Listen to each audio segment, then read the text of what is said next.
शर्मा। आप देख रहे हैं पीआर वाला समाचार। तो जैसा कि मैं आपको बताऊं, आज मैं गांव सुनामी में आई हुई हूं। तो यहाँ पे जो गांव के प्रधान हैं उनसे खास मुलाकात करेंगे, उनसे बात करेंगे गांव की सुविधाओं के बारे में, और जो जनता ने अभी तक उनसे डिमांड की है, जो उन्होंने यहाँ पे सुविधाएं प्राप्त की हैं या जनता को सुविधाएं दी हैं, उनके बारे में। तो आइए जुड़ते हैं यहाँ के ग्राम प्रधान से और जानते हैं गाँव की सुविधाओं को लेकर के। तो बात करते हैं। मेरा नाम एडवोकेट विकास शर्मा जी। तो आप गांव के प्रधान हैं? जी, गांव का प्रधान का प्रतिनिधि। अच्छा, प्रतिनिधि। तो कितना टाइम हो गया आपको? अभी 9-10 महीने लगभग हुए। 9-10 महीने जब से हमने इलेक्शन जीता। 9-10 महीने में गांव में अभी तक जो सरकार के द्वारा सुविधा आई हैं, कौन कौन सी सुविधाएं हैं? देखिए, सरकार की सुविधाएं तो उंगलियों पे हैं। और सबसे पहले मैं ये बताना चाहूँगा कि 25 साल में गांव के पूर्व प्रधानों ने गांव की मिट्टी खराब कर दी। गांव को चारों तरफ से अवैध कब्जा करा दिया, पंचायती भूमियों को घेराबंदी करा दी। इवन जो रिजर्व लैंड में आती हैं, पोखर तालाब है, पीर खदान है, पेट हाट की जमीन है, ऊसर बंजर है, वो सब पर इन्होंने अवैध कब्जा करा दिया। सारी पोखरों पर अवैध निर्माण करा दिया। तो धीरे धीरे मैं, क्योंकि एडवोकेट हूँ, मैं पढ़ा लिखा हूँ, थोड़ा सा मैं अपनी एडवोकेसी के हिसाब से भी चलूँगा, ग्राम पंचायत को चलाऊँगा। तो मैं बड़े सिस्टमेटिकली तरीके से 25 साल का जो कूड़ा था गाँव के अंदर, उसको निकाल रहा हूँ। धीरे धीरे उस कूड़े को निकालूंगा, धीरे धीरे को अवैध कब्जा जो है उस कब्जा मुक्त कराऊंगा। तो उसके बाद मैं कुछ कई सफलता प्राप्त कर पाऊँ। जहाँ तक रही बात सरकारी सुविधाओं की, देखिए, भारत सरकार भारत जल जीवन मिशन के अंतर्गत एक पानी की टंकी को भी मैं लेके आया, जिसका एस्टिमेटेड 4 करोड़ से अप्रोक्स लागत आएगी। उस इतने रुपये में बन के देगी, वो मैं अपने यहाँ गाँव में लेके आया। दूसरा, 16 बीघा का मैंने पोखर तालाब जो उन्होंने कब्जा रखा था, उसको कब्जा मुक्त कराया। वृद्ध विधवा विकलांग असहाय मजदूर, वो जब भी आते हैं, जो भी योजना उनको भारत सरकार की, राज्य सरकार की, उत्तर प्रदेश सरकार की, और भी विकास भवन की, और भी जो भी हमारी क्षेत्र पंचायतें हैं या जिला पंचायत है, जो भी सुविधा उनको हो सकती है, मैं उनको दिलवा रहा हूँ। और जितनी भी पेंशन है, वृद्धा विधवा विकलांग, वो पेंशन मैंने बनवा रहा हूँ। गरीब लोग जो हमारे पात्र हैं, अपात्र लोगों के राशन कार्ड में से नाम कटवा रहा हूँ। पात्र लोग हैं उनको मैं राशन कार्ड में जुड़वाने के लिए एडवाइस दे रहा हूँ, राशन कार्ड बनवा रहा हूँ। और जहाँ तक रही बात सड़क, खंजा, नाली, क्रॉस जाल, धीरे धीरे, क्योंकि अभी तक तो एक हमारा है, उसमें हमारा काम चल रहा था, उसका काम खत्म हुआ है। तो अभी खंजों पर सीसी का काम शुरू हुआ है। 2 गलियों में, एक नगला ढक मेरा माजरा ग्राम पंचायत सुनामी का, उसमें भी सीसी हो रही है। काफ़ी लंबी चौड़ी गली है, अम्बेडकर वाली गली बोलते हैं। एक हमारे सुनामी में सीसी हो रही है। काम वर्किंग प्रोग्रेस में है, काम चल रहा है। आपकी ग्राम पंचायत सुनामी में कितनी वोटिंग है? वोटिंग 3800 के लगभग है। और वो भी जब कुछ वोट मैंने लड़ झगड़ के बढ़वाए थे, 3800 हो गए। अच्छा, तो आपके ग्राम पंचायत सुनामी में जो राशन डीलर हैं, उनका कार्यकाल कैसा है और क्या नाम है उनका? देखिए, राशन डीलर तो एक भूमाफिया और राशन माफिया कह दिया जाए तो बहुत छोटी बात है। टॉप 10 डिफॉल्टर लिस्ट है हमारे जिलाधिकारी महोदय के यहाँ। आप वहाँ जाकर के देखेंगे, आप जर्नलिस्ट हैं, आप इलेक्ट्रॉनिक मीडिया से हैं, आप वहाँ जाकर के देखेंगे तो टॉप 10 जो डिफॉल्टर लिस्ट होंगे, डिफॉल्टर, उनमें हमारे यहाँ के राशन डीलर का नाम है। उसके बावजूद भी मैं जिलाधिकारी महोदय से या शासन से मैं ये पूछना चाहता हूँ, टॉप 10 डिफॉल्टर को तुमने राशन डीलर कैसे बनाए रखा है? एक टॉप 10 डिफॉल्टर जिस पर पेनल्टी लग चुकी है, उसके बावजूद भी वो डिफॉल्ट कर रहा है, फिर भी वो राशन डीलर है, वो कैसे है? मैं ऐसी माफियाओं के लिए तो बनाऊँ? समय आने दीजिए, इसका भी जवाब देंगे। और राशन डीलर को चुटकी बजा के मिनटों में हटाएंगे। उसका व्यवहार जनता के प्रति ना आज अच्छा है और ना अच्छा था, और मुझे नहीं लगता है वो कभी सुधर पाएगा। एमडीएम, सुनिए, राशन डीलर का काम बनता है, जब भी एमडीएम मिड डे मील मेरे यहाँ जो चलता है हर किसी के यहाँ, राशन डीलर जब अपना सामान लगेज वो अपना वेट उठा के लाता है, चावल, गेहूँ, बोरा जो हमारे राशन का है, उसके साथ साथ एमडीएम का भी लिखित में ब्यौरा उसे मिलता है कि ये हम सामान, ये एमडीएम का, इसे आप ले जाइए और ग्राम प्रधान के हवाले करिए, ग्राम प्रधान की हवाले करिए। और अब तक वो इतना नालायक है, इतना बदतमीज है। एक बार तो मैं घर से जाकर 12 ले आया था, 12 चावल, 6 गेहूँ के, एक बार ले आया। मुझे 100 रुपये 2 मजदूरों को लोड और अनलोड करने के लिए देने पड़े, 100 रुपये मुझे बुकिंग के लिए देने पड़े, और 3 घंटे लगे लाने और अनलोड कराने में। अरे उसकी ड्यूटी बनती है कि वहाँ से एमडीएम का गल्ला लाए और राशन लाए, और उसके बाद में यहाँ मेरे घर पर डाल के जाए। और अब जब दूसरी बार आई, मेरे बार नहीं देने के बावजूद भी वो वहाँ उसने अपने घर पर जाकर रख लिया, और क्या प्रधान की जरूरत होगी तो ले जाएगा। ये प्रधान का काम नहीं है। मेरा इतना तानाशाही है जिसकी तानाशाही का जवाब उसे बहुत शीघ्र ही समय आने पर दे दिया जाए। अच्छा, अभी हाल ही में एक योजना चली थी जो योगी जी के टाइम में ही बनी है कि एक सहायक प्रधान बनाए गए हैं। तो आपके यहाँ से कोई पंचायत सहायिका के बारे में बात कर रहे थे, तो आपके गाँव से कौन चुने गए? देखिए, हमारे गांव से पंचायत सहायिका, जब से पंचायत सहायिका होगी, यदि लेडीज प्रधान है तो लेडीज होगी और जेंट्स प्रधान है तो जेंट्स होगा। तो उसके लिए हमने वैकेंसी निकाली, उसकी पात्रता और अपात्रता के बारे में हमने लोगों को बताया।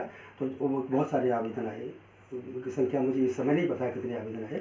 और विधिवत रूप से हमने एजेंडा के तहत हमने मीटिंग बुलाई, मीटिंग कॉल की और ग्राम सभा की मीटिंग कॉल की। ग्राम सभा की मीटिंग में उनके रेज्यूमे, बायोडाटा, जो भी वाटेवर जो उन्होंने पेपर सबमिट किए थे वो हमने ओपन किया, एक एक करके जो ओपन किया उसमें एक लड़की सेलेक्ट करनी थी, महिला सेलेक्ट करनी थी। तो एक लड़की जिसका नाम दीक्षा शर्मा है और वो सिलेक्शन हुई हाईएस्ट मार्क्स थे, उसको सर्वसम्मति से और मेरिट के आधार पर हमने राज्य सरकार के आदेश अनुसार उनके जो नॉर्म्स है उनके नॉर्म्स के अनुसार हमने उसको सेलेक्ट किया। तो इनका मतलब जो सहायक प्रधान बनाई गई हैं, इनका क्या काम है? इनका काम है डॉक्यूमेंट्री। ग्राम प्रधान जब भी कोई भी पेंशन ऑनलाइन कराता है, कोई भी आजकल ऑनलाइन होते हैं सारे पेपर, एलिजिबल पेपर जो लेके ऑनलाइन कराते हैं। ऑनलाइन कराने के बाद वो ग्राम प्रधान के आते हैं। ग्राम प्रधान अब तक ये होता था कि वो जो व्यक्ति कैंडिडेट है वही भाग दौड़ करता था, ब्लॉक में जाना, वहाँ जाना, लेखपाल के पास जाना, शहर सचिव के पास जाना। अब प्रधान भी नहीं करेगा पंचायत सहायिका, वो उस गरीब की, महिला की और विधवा की, विकलांग की, मजदूर की हेल्प करेगी, वो ऑनलाइन करा के दे देगा। एक सेट अपने पास रख लेगा, हमने उसको यही सलाह दी है। दूसरा सेट हमारे पास ला के देगा। हमारी ग्राम पंचायत सहायिका मेरे सिग्नेचर, ग्राम प्रधान की सिग्नेचर कराएगी, फिर सेक्रेटरी की सिग्नेचर कराएगी, या फिर जहाँ भी राशन जो भी है, जो ब्लॉक जाने का, तहसील जाने का और वो सुविधा देने के लिए उस ग्राम पंचायत को चुना है। जाना आना, डॉक्यूमेंट्री ले जाना और हमारी जो स्कीम है, योजनाओं के बारे में हम मीटिंग अटेंड करना और कोई नई योजना आई है उसके बारे में मीटिंग अटेंड करना, आके मेरे को बताना, ब्रीफ करना और मेरी जनता को बताना, जिससे मेरी जनता लाभान्वित हो सके। अच्छा, आपके ग्राम पंचायत सुनामी में कितनी आंगनबाड़ी आशा सहायिका है और उनका कैसा कार्यकाल है? देखिए, जहाँ तक आंगनबाड़ी वाला सवाल है, ये स्थिति का सवाल है। 2 आंगनबाड़ी हैं और तीसरी आंगनबाड़ी रिटायर होने के बाद वैकेंसी नहीं निकली। सिर्फ 2 आंगनबाड़ी हैं। कैसा कार्यकाल है आपके यहाँ? कार्यकाल क्या, भ्रष्टाचार है।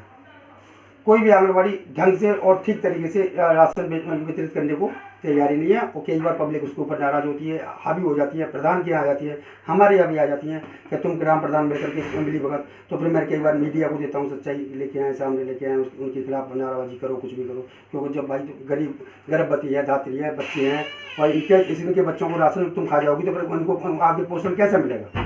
तो उनका कार्यकाल भी ठीक नहीं है, इनके वितरण प्रणाली भी ठीक नहीं है, इनकी मानसिक स्थिति भी ठीक नहीं है, इनकी जो मानसिक दशा है, इनकी जो सोच है खाने की पीने की। क्योंकि अब तक पुराने, मैंने अभी लास्ट टाइम क्या बोला, 25 साल की गंदगी मेरे को दूर करनी है। 25 साल जिसको जो पीरियड में आई होगी या आया होगा, तो वो उनके अंदर जो हैबिट पड़ गई ना, हैबिचुअल हो गए, फ्रॉड, 2 नंबर का, दलाली, भ्रष्टाचार, खाना, ये करना, मतलब एक तो 25 साल की गंदगी को निकालने के लिए मैं MBA, MCOM, LLB, CS 20 lakh रुपए का पैकेज ले रहा था। मेरे पर नहीं रुका है। मैं देखता हूँ, मैं करके दिखता हूँ, जनता के लिए कुछ भला कर सकता हूँ, मेरे द्वारा कोई जनता का भला हो सकता है। तो इसीलिए मैं ग्राम प्रधान बना करके मैंने अपने भाई की मिशन को बनाया और सारा काम देख रेख भी मैं ही कर रहा हूँ। तो मगर देख रहा हूँ धीरे धीरे 25 साल का कूड़ा है, 25 साल की गंदगी है, जंग लगी हुई है, उसको मैं दूर करने का प्रयास कर रहा हूँ और करके रहूँगा। तो आपके यहाँ पे जो शौचालय और जो सड़क है, इनके लिए आपके समय में जो भी 9-10 महीने आपको हुए, उसमें इन सब की कोई योजना आई है? देखिए, अभी जब से मैं प्रधान बना हूँ उसके बाद में शौचालय की कोई योजना नहीं है। बीच में एक अनाउंसमेंट हुआ था कि सभी लोग जिनके यहाँ कभी शौचालय नहीं बनाए सरकारी, या कभी उनके यहाँ पैतृक शौचालय नहीं है, वो लोग अपने अपने पेपर ग्राम प्रधान के यहाँ देते हैं। तो बहुत सारे लोग मेरे यहाँ पेपर दे गए। जहाँ तक उसका जो इनका पोर्टल होता है गवर्नमेंट का, तब फिर आचार संहिता लगी, पोर्टल खुल नहीं पाया। तो उन्होंने ये कहा कि जब भी आचार संहिता खुल जाएगी, अप्रैल ऑनवर्ड ये फील्डिंग होगी, उसके बाद उनको वेरिफिकेशन की जाएगी, तब दिया जाएगा। आपके गांव की जनता ने आपसे कुछ डिमांडें भी की होंगी, उनके आपसे कुछ उम्मीदें होंगी, तो कौन सी डिमांड रही है उनकी? देखिए, हमारी गांव की जनता सबसे पहले तो आपका राशन डीलर का व्यवहार, राशन डीलर का वितरण ठीक से न करना, एक तो शिकायत ये थी जो आज भी मौजूद है। बिल्कुल। वो जब ही शिकायत दूर होगी जब राशन डीलर हट जाएगा, जो मैंने अभी बोला, चुटकियों में हटा दूंगा समय आने पर। अब दूसरा राशन ये आंगनबाड़ियों का व्यवहार, आंगनबाड़ियों की वो अपॉइंटमेंट करना। एक आंगनबाड़ियों की काफ़ी वैकेंसी है, एरिया खाली पड़ा है, उनकी नियुक्ति करना और नियुक्ति करने के बाद में अकॉर्डिंगली जनता को पोषण और शोषण का सामान पहुँचाना। और दूसरी बात, अवैध कब्जा से परेशान थी मेरी जनता। अवैध कब्जा से परेशान थी। मेरी जनता की ये मानना था, जनता का ये कहना था कि विकास जी आप ये आप प्रधान बन जाते हैं, प्रधानी आपके घर में आ जाती है, तो आप एक वायदा करिए कि पंचायती जगह में जो बना है उसे आप कानून तोड़वाएंगे, और जो जो घेरा घेर रखा है, जो जो पोखर तालाब और स्टेडियम 16 बीघे 18 बीघे का स्टेडियम है, 16 बीघे की मैंने तालाब को अभी खाली कराया, और भी मेरी काफ़ी तालाब है, पीर खदान है और 65 की ज़मीन है, खाद और भूरे के गड्ढे, सब पे अवैध कब्जा हो रखा है। तो मैं ये कब्जा मुक्त कराने की, क्योंकि जनता की ये डिमांड थी, जनता ने मुझे प्रतिनिधि बनाया, मैं जनता का प्रतिनिधि हूँ, तो मेरा भी कर्तव्य बनता है कि मैं उसको अवैध कब्जेदारों को, भूमाफियाओं को खिलाफ कार्रवाई करवा करके, हाथ जोड़ करके सरकारी संपत्ति को उनके चंगुल से निकालना।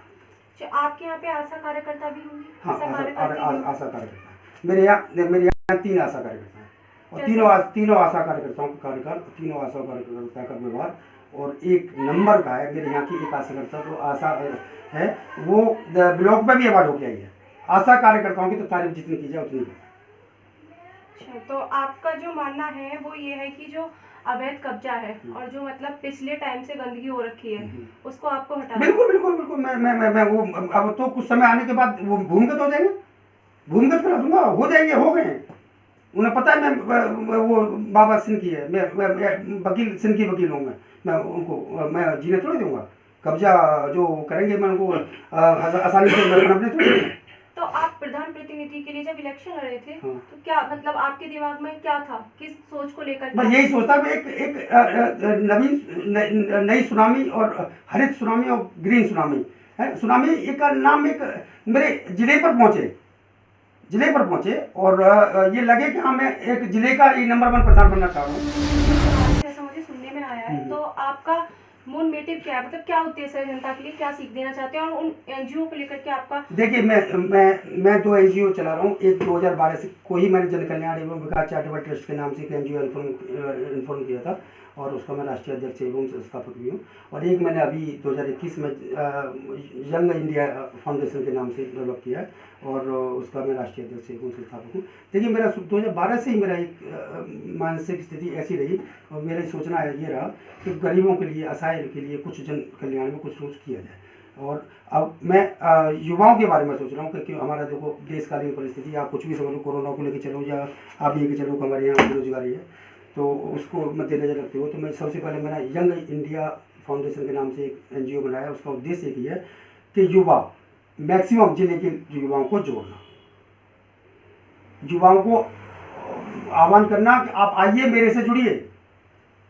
अब युवा भी हर अलग अलग तरीके के युवा, कोई धनवान युवा है, कोई कीर्तिमान है, कोई ऊर्जावान है, कोई यशवान है, कोई फलानावान है, कोई गरीब है तो वो युवा ना। युवा युवतियाँ हर, आप करोड़पति है तो वो अरबपति है, वो खरबपति है, वो गरीब की है, वो है तो युवा। 14 से 29 के बीच में युवा की डेफिनेशन क्या है, 14 साल से अधिक, 29 साल से कम, तो वो मैंने देखा है। तो मैं सबको आह्वान कर रहा हूँ, सबको कॉल कर रहा हूँ कि मीटिंग करूँगा, मीटिंग कर भी रहा हूँ, और सोशल मीडिया के थ्रू, व्हाट्सएवर आपके थ्रू, कि सबसे अधिक युवा मेरे से आके जुड़े। युवा जो पैसे वाले हैं वो मेरे एनजीओ में दान करें, और उसकी जो एकत्रित हुई राशि है, जो पूल ऑफ फंड बनेगा, उसको मैं गरीब युवाओं को, युवतियों को पढ़ाने में, स्वास्थ्य और शिक्षा सबसे मेन चीज़ है हमारा युवाओं का। स्वास्थ्य कब आएगा, जब खेलने के लिए, व्यायाम के लिए पर्याप्त जगह होगी, पोषण खाने के लिए पर्याप्त मात्रा में उन्हें खाना मिल रहा होगा। उसके बाद शिक्षा, जब हमारा मानसिक संतुलन, शरीर हमारा बिल्कुल फिट है, ठीक है, हम बिल्कुल वेल फिट हैं, तो उसके बाद ही तो हम शिक्षा ग्रहण कर पाएंगे। तो शिक्षा का एक लेवल, गरीब है तो वो शिक्षा उच्च लेवल की कहाँ प्राप्त कर पाएगा। हमारा मोटिव रहेगा कि हम अमीर युवाओं से पैसा लेकर के गरीब युवाओं पर साइमल्टेनियसली हम सब लोग मिल करके सामूहिक सहमति से, अपनी आपसी सहमति से गरीब युवाओं पर खर्च करें, सो दैट कि हमारा गरीब युवा गरीब न रहे। वो बेरोजगार, और रोजगार तो बाद में आता है, पहले वो सोशली, सामाजिक और शारीरिकली फिट रहे, फिजिकली फिट रहे, उसके बाद में वो मानसिक रूप से जब डेवलप हो जाएगा, फिट रहेगा, तो अच्छी पढ़ाई पढ़े। उसके लिए पैसे की जरूरत पड़ेगी, पैसे की जरूरत, मेरा एम है कि अधिक जो धनवान है उन युवाओं से पैसा लेकर के वो गरीब युवाओं पर खर्च करना, युवाओं को जोड़ना, युवाओं के बारे में ही सोचना। आप इतने टाइम से एनजीओ चला रहे हैं, तो युवाओं का आपको कुछ मतलब डेवलपमेंट लग रहा है, या फिर मतलब आपने कभी सेमिनार वगैरह कुछ किए हैं? हाँ, मैं सेमिनार भी करता हूँ, मैं कैंप भी लगवाता हूँ, स्वास्थ्य शिक्षा संबंधी और स्वास्थ्य संबंधी, और कैंप भी लगाता हूँ, लोगों को जागरूक भी करता हूँ। और लोगों को मैंने कहा, अब जो कोविड-19 आया उसमें मैंने बहुत सारा लोगों की मदद की, मैंने फूड डिस्ट्रीब्यूशन भी किया, मैंने खाने के पैकेट भी दिए, मैंने दाल दलिया दलहन जो भी मेरे से हो सकता था, मैंने करोड़ों रुपए का मैंने लोगों को दान किया। और उनको मैं हमेशा यही एडवाइस देता हूँ कि आप अच्छे से अच्छे काम करिए, अच्छे से अच्छे करिए, ये यहाँ पर आपका फ़ायदा है, यहाँ पर नुकसान है, इस तरीके से आपकी एक्टिविटी होनी चाहिए। लीगल में फ़ायदा है, इलीगल में कभी नहीं। आप नशा नहीं करिए, आप अधिक से अधिक पढ़ाई करिए, स्वास्थ्य के प्रति मैं जागरूक करता था। ओके, बाकी आपका और कुछ कहना है? बस मेरा तो यही कहना है, और मैं फिर से ये कहूँगा कि अधिक से अधिक युवा है मेरे साथ इकट्ठे हों, मेरे से जुड़ें और उसके बाद योगदान दें कि मेरे पैसे बनाने की मशीन मेरे यहाँ तो है। बिल्कुल। तो युवाएं ही देंगे और युवाओं के ऊपर ही खर्च किया जाएगा, ये मेरा मोटिव। धन्यवाद। तो देखिए, सर का जो मानना है वो ये है कि उनके पास वो दो एनजीओ चला रहे हैं काफ़ी टाइम से। उसके बाद में उन्होंने प्रधान के लिए जो अपना पद देखा है वो सिर्फ ये सोच करके कि जो मतलब यहाँ पे जनता को परेशानी हो रही है उनके गांव में, उसको बहुत टाइम से देख रहे हैं। जो उनके राशन डीलर हैं या भूमाफिया हैं या किसी भी तरह के अवैध कब्जे हैं, उनको हटवाने के लिए, अपनी जनता की सुरक्षा के लिए इन्होंने इस चीज़ को यहाँ पे देखा कि दो एनजीओ होने के बाद, और एनजीओ में भी क्या, युवाओं के लिए, सिर्फ युवाओं के लिए वो ध्यान दे रहे हैं, उनके स्वास्थ्य और शिक्षा के लिए। तो आपसे भी, मेरा सभी से यही कहना है कि आप सभी इनको सपोर्ट करें, इनके एनजीओ को सपोर्ट करें, उनकी बात को ध्यान से सुने और ज़्यादा से ज़्यादा इस चीज़ को शेयर करें। धन्यवाद।